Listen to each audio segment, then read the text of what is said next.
World Mental Health Day, and in honor of that, we want to talk about the struggles and issues that U.S. service members and veterans face. The Pentagon says it is working to reduce suicide rates, and there's been a substantial increase in recent years. Joining me now is Marine Corps veteran and mental toughness expert Eric Rittmeyer. So good to see you tonight, Eric. Thanks for having me back, Marie. It's good to see you, too. Eric, let's start with these rates because at this point, they are beyond alarming. Suicide rates for active duty service members just in a 5-year period from 2015 to 2020 up by 40%. And in 2020 alone, 15% more so than that. That is something that is beyond a red flag. How does the Pentagon change the direction of this ship, if you will? Yeah, those numbers are horrifying to hear. It's something that we've been dealing with for a long time, Marine. I mean, veteran suicide has always been an issue. I think there's a couple components behind it, a couple of things. Number one, I believe that in the military especially, we have to get a job. There's a job to get done. There's a mission that has to be completed. We rely on a process called systematic desensitization, which is where we desensitize our brains to pain, physical pain, mental pain, emotional pain to accomplish a mission. I think what happens a lot of times is, we try to apply this improvise, adapt, and overcome mentality that we normally use in regular situations. We try to apply that towards mental health issues, and it just doesn't work, unfortunately.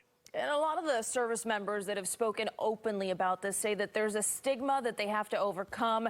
Then they have to get through the bureaucracy to get some help. And it's not just what the average person sees as well, like anxiety and depression, but you add to that isolation and then PTSD. What exactly can the Pentagon do to really cater to these service members who are truly suffering?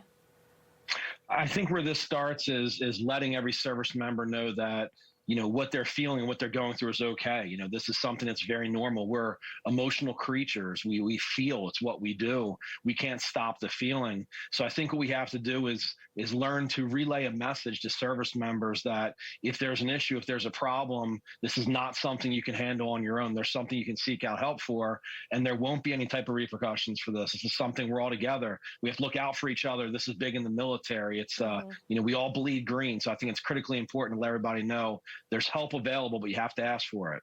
And sometimes we talk in these broader, greater terms, and it seems like it's all too big for us. But one-on-one, Eric, when you are dealing with veterans or even your friends in the service, what do you tell them? What's the first step? Yeah, the first step is letting them know that you're there for them, right? There's lots of stories. Kevin Hines is one of them, who's a suicide attempt survivor. His one big message was he just wanted someone to ask, "Are you okay?" It's the easiest, simplest thing to do, but pay attention to your surroundings, the people that you love, the people that you care for in the military, outside the military. If you sense something's wrong with somebody, ask that very simple question, "Are you okay?" It might just be the difference between life and death for that person. And you wrote an interesting book that talks about mental toughness and emotions and kind of getting those in control, and more than anything, being aware of them. That's so critically important, Marina. We get no training on this.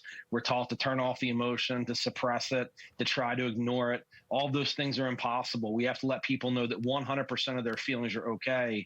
It's how they respond to those feelings. We have to get much better at teaching people how to do that. Eric Rittmeyer, author, Marine Corps veteran, and mental toughness expert. Good to see you tonight, and good to hear your insight. Thank you, Marina. It's nice seeing you, too.